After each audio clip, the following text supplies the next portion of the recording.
প্রচারের মাঝেই এবার পাণ্ডবেশ্বরের বিজেপি প্রার্থী জিতেন্দ্র তিওয়ারিকে ঝাঁটা দেখানোর অভিযোগ সামনে এসেছে।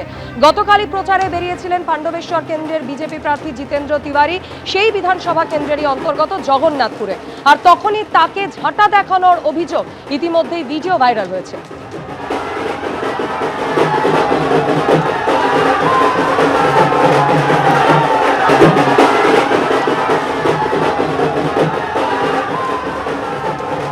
ঝাঁটা দেখাবো না তো কি করবো? ভোটার লিস্টে নাম কেটে দিয়েছে, ওদিকে শরবত খাওয়াবো, ঝাঁটা পেটাবো না? বিজেপির নাম কাটছি, এইদিকে মিছিল করে বেড়াচ্ছি, কি জন্য ওদিকে ঝাঁটা দেখাবো না তো কি করবো? হ্যাঁ, মাইনরিটি অঞ্চলে কিছু মহিলা 25-30 জন মহিলা নিশ্চয়ই ঝাঁটা নিয়ে দাঁড়িয়েছিল এবং ওরা ভাবলো যে ঝাঁটা নিয়ে দাঁড়িয়েছে বলে আমি যাবো না, কিন্তু আমি গেছি। ওরা ঝাঁটা দেখিয়েছে, আমি প্রণাম করে চলে এসেছি। তাদের হাতে ঝাঁটা থাকবে না, আগামী তাদের হাতে কম্পিউটার থাকবে, তারা পড়াশোনা করবে, তারা প্রফেসর হবে, ডাক্তার হবে, ইঞ্জিনিয়ার হবে এবং দেশ গড়ার যে আমাদের স্বপ্ন, সেই স্বপ্ন পূরণ হবে তাদেরকে। এদিকে ভোটের হাওয়ায় পারদ চড়ছে, আর হাতে থার্মোমিটার নিয়ে সেই রাজনৈতিক উত্তাপ মাপতে মাঠে নামলেন শ্রীতম বন্দ্যোপাধ্যায়। ঘুরে দেখলেন সোনারপুর দক্ষিণ বিধানসভা কেন্দ্র। আমি শ্রীতম সোনা ব্যানার্জি, এই গণতান্ত্রিক অভিযানে আপনাদের সবাইকে স্বাগত। এখানে প্রতিশ্রুতিগুলো এতটাই হাই ভোল্টেজ যে ইলেকট্রিসিটি না থাকলেও আলো জ্বলে ওঠে।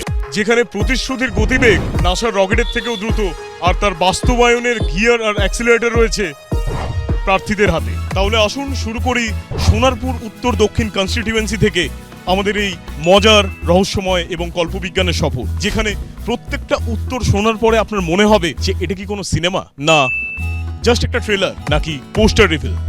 গুগল ম্যাপস আর আপনার মধ্যে যদি কম্পিটিশন হয় যে এখানকার রাস্তা কে সব থেকে ভালো চেনে, তাহলে কে জিতবে, গুগল ম্যাপস না আপনি? অবশ্যই আমি। আপনার ফেভারিট অপোনেন্ট পার্টি কারা এবং কেন? আমি কোনো অপোনেন্ট পার্টিকে ফেভার করছি না এই মুহূর্তে, কারণ মানুষ ফেভার করছেন না। আচ্ছা, আপনার জীবন নিয়ে যদি একটা সিনেমা হয়, তাহলে সেই সিনেমাতে আপনি লিড রোলে কাকে দেখতে চান? আমাদের যখন কিছু ছিল না, বাবা বাংলাদেশ চলে যাওয়ার পর মা যখন এখানে সাহেব ব্লাউজ সেলাই করে আমাকে বড় করেছে, সে একটা সেলাই মেশিন, সেটা আমার ঠাকুমা আমার মাকে দিয়ে বলেছিল যে জুতি কাজ করে নিজের হাতে পয়সা রোজগার করো, সেই পয়সা দিয়ে মায়েরে বড় করো, সেই পয়সা দিয়ে মায়েরে স্কুল পাঠাও। আমার বাড়িতে যিনি আসবেন আমার এই সেলাই মেশিনটা দেখাবো। আচ্ছা, আপনার মতে আপনি বিরোধীদের থেকে কোন কোন দিক থেকে অনেকটা এগিয়ে রয়েছেন বলে আপনার মনে হয়? আমাদের তো একটাই দিক, উন্নয়ন। মানুষের মুখের হাসি এবং তাদের অ্যাকসেপ্টেন্স, এবং তারা বারবারই পুরনো সকলের এই সরকার এবং সবকিছু নিয়ে যেভাবে কমপ্লেন করছেন আমার কাছে। প্রথমত অনেস্টি, সততা, অনেক অনেক অনেক গুণ এগিয়ে আছে এবং মানুষের জন্য কাজ করার ইচ্ছে। আপনার কাছে এই লিডারশিপ শব্দটার অর্থ কি? মানে এটা যদি আপনি একটু এক্সপ্লেন করেন, তাহলে যুব সমাজ রাজনীতির প্রতি আরো আকৃষ্ট হবে। আমার কাছে লিডার মানে একজনই, আমাদের নেত্রী, এবং যুব সমাজের নয়নমণি আমাদের লিডার অভিষেক ব্যানার্জি। নেতৃত্ব মানে সামনে দাঁড়িয়ে গোটা সমাজকে যিনি এগিয়ে নিয়ে যেতে চাইবেন, সমাজের জন্য ভালো করতে চাইবেন, তিনি লিডার। যে আপনাকে যদি বলা হয় একটা সুপার পাওয়ার দেওয়া হবে, আর সেই সুপার পাওয়ারটাকে কাজে লাগিয়ে আপনি কি করতে চান? পশ্চিমবঙ্গের দুর্নীতিটা মুক্ত করে দেবো। প্রথমত বাংলাটাকে বাঁচাতে চাই। প্রাক ভোটের এই টানটান উত্তেজনায় আমাদের সবার মনেই প্রশ্ন উঠছে যে প্রার্থীদের প্রতিশ্রুতিগুলো কি ভোটের রেজাল্টের পরে 5G স্পিডে আপডেট করবে, নাকি 2G স্পিডেই বাফারিং হবে? আচ্ছা, 5 বছর পরে আপনি নিজেকে কোথায় দেখতে চান? মানুষের সাথে, মানুষের পাশে।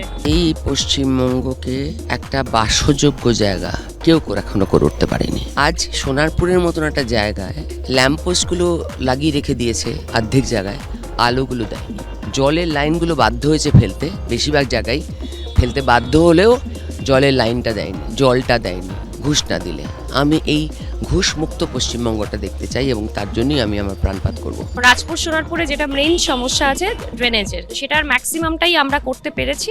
যেটুকু বাকি আছে সেটা আগামী 5 বছরে আমি কমপ্লিট করব, এটাই আমার অঙ্গীকার। পুরো সরকারটাকেই গড়তে হবে। এটা বোঝা যাচ্ছে লোকজন খুব বিরক্ত, এই নোংরা অবস্থা যা এত বছর ছিল তা আজও আছে। এনাদের ভিশন এতটাই ফিউচারিস্টিক যে গুগল ম্যাপ কাউকে রাস্তা দেখানোর আগে এনাদের অনুমতি চান, আর আবহাওয়া দপ্তর এনাদেরকে জিজ্ঞেস করেন যে পূর্বাভাসটা কি। ভোটের প্রচারে বেরিয়ে এরকম কোনো ঘটনা হয়েছে যে না চোখে জল এনে দিয়েছে? এই সোনারপুর দক্ষিণ বিধানসভায় 8 থেকে 80 সবাই আমাকে এত ভালোবাসে। 5 বছর কেটে যাওয়ার পরেও যখন আমি রাস্তায় বেরোই, মানুষের কাছে যাই, তখন এত ভালোবাসা, এত সমর্থন, এত আশীর্বাদ পাই, সেটাই আমার চোখে জল এনে দেয় আর কি। বৃদ্ধ বৃদ্ধা মানুষ তারা জড়িয়ে ধরে কাঁদছেন। ভোটের পর এলাকার সমস্যাগুলো কি সিঁড়ি ভাঙা অঙ্কের মতো সমাধান হবে, নাকি চলে যাবে এরোপ্লেন মোডে? আর সবচেয়ে গুরুত্বপূর্ণ বিষয় হলো যে এই সমস্ত প্ল্যান প্রতিশ্রুতিগুলো কি শুধু শুনতেই ভালো লাগে নাকি বাস্তবেও দেখা যাবে এর ঝলক। মোথাবাড়ি কাণ্ডে তদন্তে এনআইএর হাতে গ্রেফতার আইএসএফ নেতা গোলাম রাব্বানি। তদন্তে নেমে প্রথম গ্রেফতার করল এনআইএ। এনআইএ সূত্রে দাবি বিচারকদের ওপর হামলার ঘটনায় জড়িত এই গোলাম রাব্বানি। আজ সুপ্রিম কোর্টে ফের মোথাবাড়ি মামলার শুনানি রয়েছে। We are traveling alone. High Court, take care of my children. ঘন্টার পর ঘন্টা বিচারকদের আটকে রাখা, তাদের ওপর হামলা। মালদার মোথাবাড়ির ভয়ঙ্কর এই ঘটনায় সংবিধানের 142 ধারা প্রয়োগ করে এনআইএ-কে তদন্তভার দিয়েছিল সুপ্রিম কোর্ট। রবিবার সেই ঘটনায় প্রথম গ্রেপ্তার করল এনআইএ। ধৃতের নাম গোলাম রাব্বানি। সূত্রের খবর, ধৃত ব্যক্তি মোথাবাড়ি গ্রাম পঞ্চায়েতের আইএসএফ সদস্য। রবিবার মোথাবাড়ি থেকেই তাকে গ্রেপ্তার করে এনআইএ।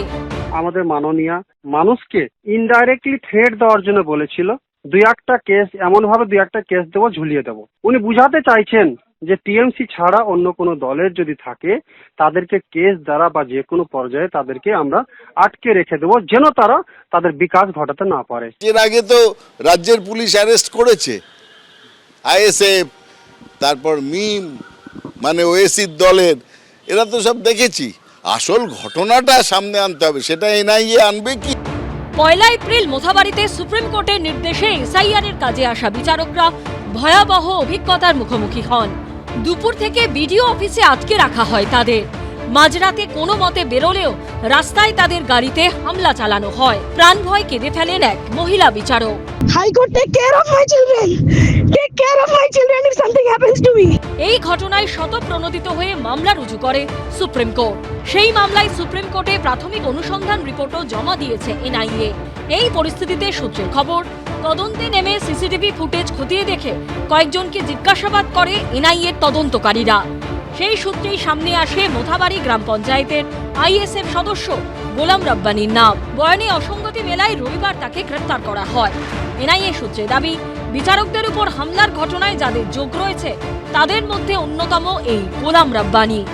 একটা পরিকল্পনা মাফিক আইএসএফকে আটকানোর চেষ্টা হচ্ছে। আমরা কোনোভাবেই এটাকে বরদাস্ত করব না, আইনি লড়াই করব, এক নম্বর কথা। দ্বিতীয় কথা হচ্ছে আইন সবার জন্য সমান। আমরা তদন্ত করছি আমাদের ইন্টারনাল, যদি কেউ অন্যায়ের সাথে যুক্ত থাকে তার হয়ে সাফাই গাইব না, তবে কাউকে যদি অন্যায়ভাবে আটকায় তাহলে আমি সর্বোচ্চ আইনি লড়াই করব। এগুলো আসলে একই জায়গায় আছে।